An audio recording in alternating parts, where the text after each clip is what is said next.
बस्तर संभाग में मूसलाधार बारिश ने जनजीवन को पूरी तरह से अस्त व्यस्त कर दिया। बीजापुर, सुकमा और दंतेवाड़ा में नदी नाले जो है वो उफान पर आ चुके हैं। कई गांवों का संपर्क जो है वो टूट चुका है। लोग बाढ़ में फंसे हैं और बीते रात से जारी भारी बारिश की वजह से लोहंडीगुड़ा ब्लॉक का जो है मांदर गांव पूरी तरह से जलमग्न हो चुका है। हालात इतने बिगड़ चुके हैं कि प्रशासन को हेलीकॉप्टर से एयरलिफ्ट करना पड़ रहा है और लोगों को सुरक्षित स्थानों तक पहुंचाया जा रहा है। कई ग्रामीण परिवार अपने घर छोड़ने के लिए मजबूर हो चुके हैं। गंभीर हालत को देखते हुए प्रशासन और राहत दल लगातार सक्रिय है। बस्तर सांसद महेश कश्यप ने मौके पर पहुंचकर स्थिति का जायजा लिया और मुख्यमंत्री विष्णुदेव साई को पूरी हालात की जानकारी दी। मुख्यमंत्री साई ने जापान से ही राज्य के अधिकारियों से फोन पर बातचीत की, चर्चा किए, साथ ही निर्देश भी उन्हें जारी किए। एसडीआरएफ की टीम लगातार वहां पर जुटी हुई है। पुलिस और प्रशासनिक अमला भी वहां पर तैनात है। सीएम ने सोशल मीडिया पर जानकारी साझा करते हुए कहा कि जनता की सुरक्षा सर्वोपरि है। अब तक 68 से अधिक लोगों को सुरक्षित स्थानों तक पहुंचा दिया गया है। राहत और बचाव कार्य अब भी जारी है। तो ये 3 तस्वीरें आप तक पहुंचा रही हैं जहां पर बाढ़ बारिश का कहर देखा जा रहा है। बीजापुर, जगदलपुर और सुकमा से ये 3 तस्वीरें हैं और बस्तर संभाग में बाढ़ जैसी स्थिति निर्मित हो चुकी है। लगातार बारिश का दौर वहां पर जारी है, जिससे कि लोग बाढ़ की चपेट में आ चुके हैं। कई लोगों को सुरक्षित स्थानों पर पहुंचा दिया गया है। हेलीकॉप्टर से एयरलिफ्ट कर लोगों को सुरक्षित स्थानों पर पहुंचाया गया। ये तस्वीरें विचलित करने वाली तस्वीरें हैं। नदी नाले उफान पर चले आए हैं और जो है 68 से अधिक लोगों का सफल रेस्क्यू कर लिया गया। अभी भी एसडीआरएफ की टीम जुटी हुई है। रेस्क्यू ऑपरेशन जारी है। लोगों का रेस्क्यू लगातार किया जा रहा है। हेलीकॉप्टर से ग्रामीणों का रेस्क्यू ऑपरेशन किया जा रहा है। एयरलिफ्ट उन्हें किया जा रहा है और इस पूरे मामले को लेकर मुख्यमंत्री विष्णुदेव साई ने भी एक्स पर पोस्ट किया है। उन्होंने कहा है कि लोगों की सुरक्षा जो है वो सर्वोपरि है, सर्वोच्च है। और बस्तर सांसद महेश कश्यप ने भी हालातों का जायजा लिया है। बस्तर में बाढ़ और तबाही का मंजर लगातार देखने को मिल रहा है। बस्तर संभाग में भारी बारिश की वजह से कई गांव का संपर्क भी जिला मुख्यालय से टूट चुका है। नदी नाले उफान पर है। लोगों को आने जाने में काफी परेशानियों का सामना करना पड़ा है और अभी तक 68 लोगों का सफल रेस्क्यू कर लिया गया। ये तस्वीरें देखिए किस तरह से तबाही भरी ये तस्वीरें हैं।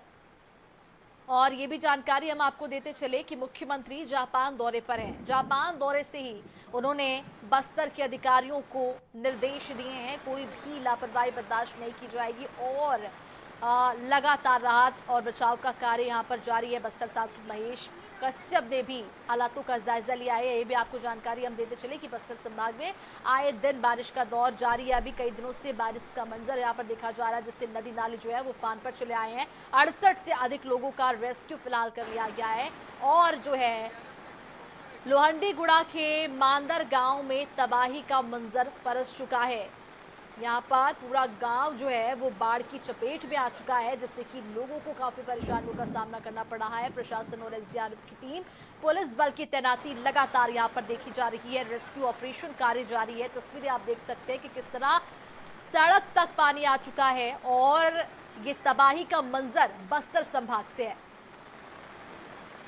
और इसी पूरे मामले पर ज्यादा जानकारी के लिए संवाददाता गणेश मिश्रा हमारे साथ जुड़ चुके हैं। गणेश, आपसे समझना चाहेंगे, तबाही भरा मंजर सामने आया है, बाढ़ से पीड़ित लोगों की दास्तां दिखाई दे रही है, क्या कुछ जानकारी इसको लेकर? देखिए, जिस तरीके से बीजापुर में लगभग पिछले 36 घंटों से जो लगातार बारिश हो रही थी, उसके बाद जो लगभग 100 से अधिक जो गांव है वो जिला मुख्यालय से पूरी तरह कट गए थे। कई गांव ऐसे हैं अभी भी जो है वो गांव जिला मुख्यालय से नहीं जुड़ पाए हैं। इस बाढ़ की स्थिति अभी भी यथावत बनी हुई है। मैं इस वक्त जहां पर खड़ा हूं वो गंगालूर और बीजापुर जो जिला मुख्यालय को जोड़ने वाली सड़क है, उसी जगह कुछ नाले पे मैं इसमें मौजूद हूँ। आप देख सकते हैं कि इलाका है, ये पूरा गाँव इलाके में लगभग 100 से अधिक गांव जो है 36 घंटों तक जो है टापू बने हुए थे। और इसी नदी में कल एक 50 वर्षीय जो अधेड़ था वो बह गया था। बताया जा रहा था कि यहाँ पर सुरक्षा के कोई इंतजाम नहीं थे, किसी भी प्रकार का कोई पंचायत का कर्मी भी नहीं था जो ऐसी स्थितियों में बाढ़ के दौरान लोगों को पुल पार करने से रोक सके। परंतु कहीं ना कहीं इस लापरवाही के कारण एक हादसा हो गया है और अब धीरे धीरे जो है जनजीवन सामान्य होने लगा है। परंतु हमारे साथ कुछ लोग यहाँ पर बने हुए हैं, उनसे जानने की कोशिश करेंगे कि बाढ़ के दौरान क्या कुछ चीजें थी। क्या नाम है भैया?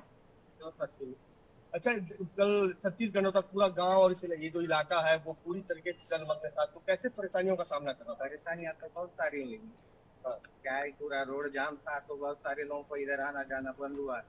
बहुत सारे लोग इधर उधर फंसे थे बाढ़ में, तो इस वजह से बहुत सारे दिक्कत हुआ यहाँ। तो ऐसे स्थिति में तो सामान आप लोग बीजापुर से लाते हैं, रोजमर्रा की सामग्री कैसे करना पड़ता है? तो जब सामान नहीं मिलता है तो जो जो सामान है उसी से गुजारा करना पड़ता है। तो कल एक हादसा भी हुआ यहाँ पर, एक युवक बह गया, तो क्या स्थिति था, क्या उसको बचाने की कोशिश की थी? बाढ़ तो ज्यादा रहा, पर उस तरफ के जो लोग थे उन लोग शायद तो बचा सकते रहे, पर उन लोग कोशिश नहीं की, इस वजह से वो युवक बह गया। तो प्रशासन की ओर से, पंचायत की ओर से, या जो सचिव होते हैं वो, या पटवारी कोई थे?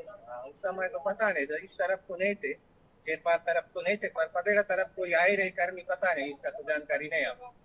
देखिए, निश्चित तौर पर जिस तरीके से यहाँ पर एक हादसा हुआ, उसके बाद से अब इस इलाके में जो बाढ़ प्रभावित जी। इलाके हैं, उन इलाकों को सील कर दिया गया है। लोगों जी। की आवाजाही बंद कर। गणेश, ये भी समझना चाहूंगी, प्रशासन ने अभी तक राहत बचाव के लिए क्या कुछ कदम उठाए हैं, ग्रामीणों के लिए क्या कुछ किया है, उनसे जानने की कोशिश कीजिए।